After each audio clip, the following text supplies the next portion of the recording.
시진핑의 편집증이 중국의 고립을 심화시키고 있다. 이런 분석이 나왔습니다. 문제는 이런 고립이 시진핑 스스로의 활동뿐만 아니라 국가 간 외교에까지 영향을 미치고 있다는 점에서 이 시진핑의 편집증은 더욱더 중국을 갈라파고스의 섬으로 만들 수도 있다. 이런 진단이 나왔습니다. 그렇다면 시진핑은 왜 스스로 고립의 길로 가는 것일까요? 와이타임스가 추적을 해봤습니다. 지금 시작합니다.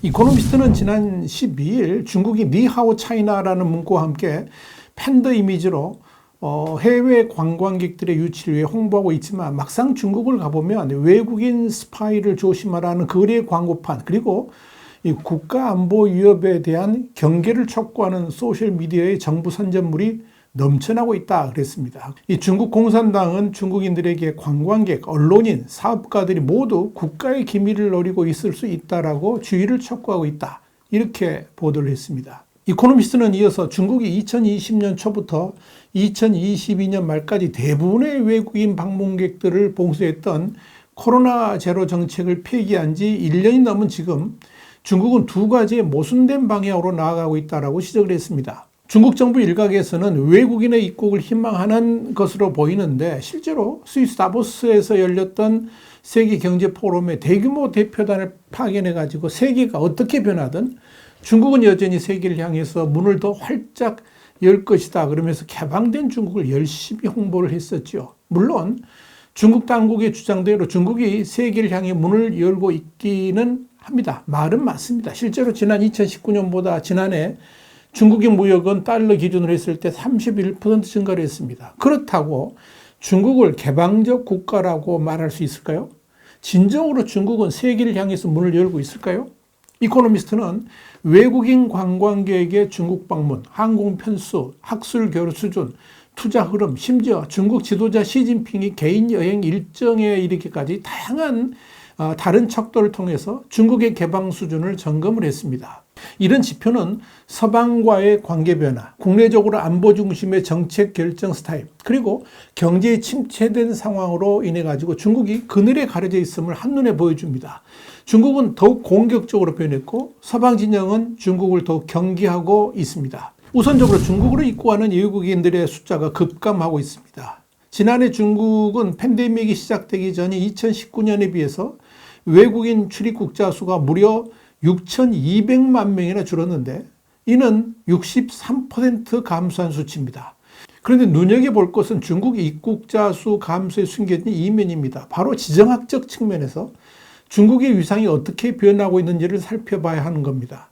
중국이 코로나 확산을 막기 위해서 국경을 폐쇄하고 심지어 중국의 지도부까지 외부하고의 교류를 단절했을 때 서방은 더 이상 중국의 부상을 용납하지 않겠다는 점, 그리고 중국을 다루는 법에 대해서 재검토를 하고 있었습니다. 당시 도널드 트럼프 전 대통령은 미국이 대중무역 적자를 줄이는 데 주력하면서 동시에 중국의 군사활동을 억제하는 노력을 펼쳤습니다. 이어 조 바이든 대통령도 취임 이후에 중국과의 디커플링을 사실상 추구해 왔습니다. 특히 2022년 러시아가 우크라이나를 침공하면서 서방과 중국 사이의 갈등은 더욱 심화됐습니다. 특히 시진핑 주석이 푸틴 대통령을 향해서 제한 없는 파트너로 불렸던 것이 이 중국과의 디커플링을 촉진하는 계기를 만들었고 결국 미국은 첨단 반도체의 대중국 수출 통제 조치까지 취하는 일이 벌어진 겁니다. 더더욱 러시아의 우크라이나 침공은 중국과 미국 사이의 정상적인 인적 교류마저도 상당한 장애물을 던져줬습니다. 러시아에 대한 영공사용 금지 조치 등으로 인해 가지고 팬데믹 기간 중에 축소됐던 미중 간의 항공 노선의 재개에도 차질을 가져온 겁니다. 미국이 중국 항공사가 러시아 상공을 비행함으로써 시간과 연료를 절약하고 승객을 확보할 수 있는 노선의 재개를 허용함으로써 중국 항공사에게 이점을 주고 싶지 않았기 때문입니다. 물론 지난해 11월 미중 양국은 이 항공편 증편에 대해서 합의하긴 했지만 지난해 말까지 양국 간의 직항편은 주당 63편에 불과한데 이 수치는 팬데믹 이전의 300여 편보다 무려 5분의 1에 해당하는 낮은 수치입니다. 이와는 별개로 미국인들이 중국에 여행하는 것에 대해서 상당한 두려움을 가지고 있는 것으로 보입니다. 팬데믹 기간 동안에 중국이 보여준 강력한 봉쇄 조치가 미국인들이 선뜻 중국으로 가는 발걸음을 멈추게 한다는 겁니다. 중국으로의 입국자도 줄어들었지만 중국인들이 해외로 나가는 것도 대폭 줄어들었습니다. 심지어 시진핑 주석마저도 해외로 나가는 것을 꺼리고 있습니다. 시진핑 주석은 2019년에는 28일을 해외에서 보낸 데 비해서 2020년부터 3년간은 거의 두문불출을 한다시피 했습니다. 딱 13일을 제하고는 말입니다. 지난해에도 인도에서 열렸던 G20 정상회의에도 시진핑은 불참했습니다. 그러다가 11월에 우여곡절 끝에 샌프란시스코에 열렸던 아시아태평양 경제협력체 포럼 정상회의에 참석하기는 했습니다. 주 목적은 조 바이든 대통령과의 정상회담이었습니다. 여기서 그는 미국과 중국이 서로 등을 돌리는 것은 선택지가 아니다라고 말을 했습니다. 이렇게 시진핑 주석은 사실상 외부하고의 교류에 별로 열을 올리지 않고 있습니다. 그러나 많은 중국 관리들은 부동산 위기나 부채 등으로 심각한 위기를 맞고 있는 중국 경제를 위해서라도 서방 진영과 교류의 폭을 넓혀야 한다고 믿고 있습니다. 사실 시진핑 주석이 바이든 대통령을 만난 것도 그런 목적이 있었습니다. 미국의 대중국 제재라든지 관세 조절 등을 통해서 중국의 숨통을 열어주기 원했기 때문입니다. 사실 지금의 중국 위기를 대처해가려면 중국이 서방 진영과의 활발한 교류를 하면서 무역의 증대 그리고 상호 긍정적 관계를 만들어가면서 중국에 대한 문턱을 낮춰야만 됩니다. 그런데 중국은 그 반대로 가고 있습니다. 의도적이라고 보일 정도로 스스로 고립의 길로 가고 있다는 겁니다. 도대체 왜 그러는 것일까요? 대외적으로는 중국의 문이 활짝 열려 있다라고 말을 하면서도 실제 정책들을 보면 문을 꼭꼭 닫고 있는 듯한 이중적 행태를 보이고 있다 하는 겁니다. 이는 결국 시진핑의 편집증적 사고 때문입니다. 편집증이라는 것은 심각한 걱정이라든지 두려움으로 인해서 자신이 주변으로부터 피해를 받을 것이라는 병리적인 의심을 고집하는 이상심리학적 상태를 일컫습니다. 다시 말씀드려서 상대방에게 악의가 숨어 있다고 판단해가지고 모든 것들을 자기중심적으로 해석하는 증상이 시진핑 주석에게 있다는 것입니다. 그 결과로 지나치게 걱정을 하고 또 자신을 둘러싼 두려움과 불안 때문에 과도한 행동들을 하기도 합니다. 시진핑의 편집증이 가장 강력하게 드러나는 부분은 스스로에 대한 안전 문제입니다. 지금 시진핑 주석이 있어서 가장 중요한 가치는 중국 공산당의 영원한 집권 그리고 자신의 황제적 권위를 죽기까지 누리는 겁니다. 그런데 그런 목표를 달성하는 데 있어서 외국과의 교류의 문을 활짝 여는 것은 자칫 중국 사회에 자유와 민주라는 물길이 일기함으로써 위기를 불러올 수도 있다. 이런 판단을 하고 있는 것입니다. 사실 전 세계에 약속했던 일국 양제의 홍콩을 강제 억압을 통해서 중국화 시켜버린 것도 홍콩을 통해서 민주화의 바람이 중국 본토로 넘어올 것을 극히 우려했기 때문입니다. 홍콩이 세계 금융의 중심지로서 중국 경제에 주는 유익이 엄청났지만 그런 유익을 과감하게 포기하면서 홍콩을 사막화시켜버린 것은 결국 시진핑 자신의 유익을 위해서 그랬다라고 정리할 수가 있는 것입니다.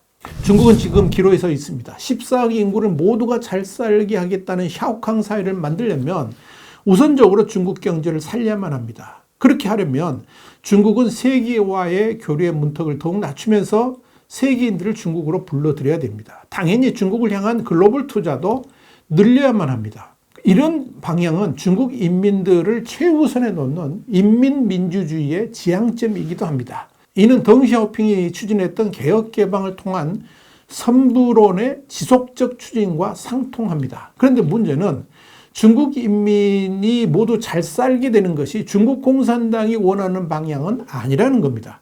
역설이기도 합니다만 중국 인민의 경제 수준이 높아지면 당연히 자유와 민주에 대한 갈구도 커지게 됩니다. 이는 세계의 역사가 말해주는 대목이기도 합니다. 시진핑 주석은 그렇기 때문에 개혁 개방을 통한 진정한 샤오캉 사회는 결코 바라지 않습니다. 중국 공산당의 안정적 정권 유지가 아니라면 그 어떤 개혁 개방도 반대한다는 확실한 입장을 추구하고 있습니다. 시진핑은 지난 2022년 팬데믹 기간 말기에 전국적으로 벌어졌던 청년들의 백지 시위를 똑똑히 기억하고 있습니다. 아마도 그 시위를 방치했더라면 제2회 천안문 사태가 벌어질 수도 있었을 것입니다. 그래서 부랴부랴 고강도의 봉쇄도 돌연 해제하면서 리오프닝의 길로 갔던 것입니다. 결국 시진핑은 경제냐 공산당 정권의 안정이냐, 이런 두 가지 선택지 중에서 후자를 택했습니다. 그렇기 때문에 중국 경제는 당연히 더 어려워질 것입니다. 그럼에도 시진핑은 막무가내로 그 길을 갈 것입니다. 이미 중국 내의 경제 전문가들은 시진핑이 가고자 하는 그 방향에 대해서 다양한 방법으로 우려의 목소리를 내고 있지만 시진핑은 들은 척도 하지 않습니다. 오히려 철저하게 봉쇄하고 있습니다. 미국이나 서방 세계와의 교류마저도 줄이고 중국인들이 외국과 교류하는 것조차 별로 탐탁지 않게 여기는 것은 그로 인해서 자칫 시진핑의 중국 공산당을 위태롭게 만드는 사상이나 도구들이 들어올 수도 있다라고 판단했기 때문에 그런 겁니다. 중국은 이렇게 시진핑의 편집증적 사고로 인해서 몰락의 길로 가고 있습니다. 홍콩의 사우스차이나 모닝포스트는 이미 이런 시진핑의 편집증을 예견이라도 한 듯 중국이 세계와 소통하기 위한 창문을 아예 걸어 잠그고 있다 그러면서 탈세계화를 하려고 작정한 것 같다라고 보도한 바 있습니다. 사우스차이나 모닝포스트가 이렇게 보도한 것은 중국이 베이징 동계올림픽을 앞두고 지난 2달간 베이징과 인근 텐진의 지하철 강역에서 기존 영어 이름 표기를 중국어로 읽을 때 나는 소리인 병음, 그러니까 알파벳을 이용한 중국어 발음 표기로 교체하는 작업을 진행했기 때문입니다. 그건 중국 사람들도 모르고 외국 사람들도 모르는 이름이죠.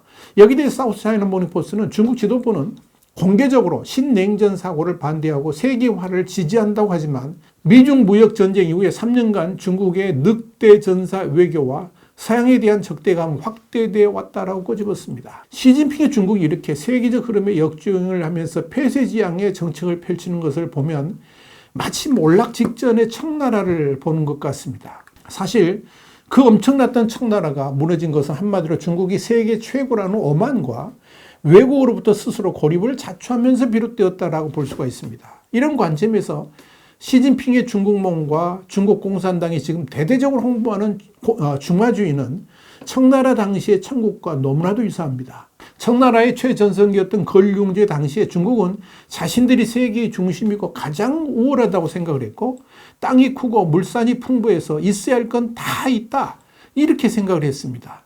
그래서 외국과의 교역은 필요 없다라고 판단했고 그럼에도 불구하고 우리 청의 은혜를 잊고 싶으면 우리의 규칙을 따라야 한다 이렇게 요구를 했었습니다.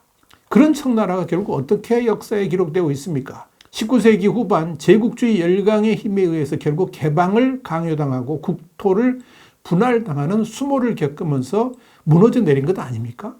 외부 자극에 적대감을 보이면서 더욱더 폐쇄적으로 국가를 운영했던 청나라의 그 모습이 지금 시진핑의 중국에서 그대로 보여주고 있다 하는 겁니다. 이렇게 시진핑의 외교적 오만은 스스로를 고립시키고 또 일방적인 왕따를 자초하고 있습니다. 또한 내적 지향성의 생존 전략은 국가보다 시진핑이라는 최고 권력자의 안위를 지켜줄 수는 있겠지만 결국 중국의 몰락이라는 결과를 가져오게 될 것임이 뻔해 보입니다. 지금 그 냄새가 짙게 풍겨 나오고 있습니다. 화이트함 정세 분석이었습니다. 감사합니다.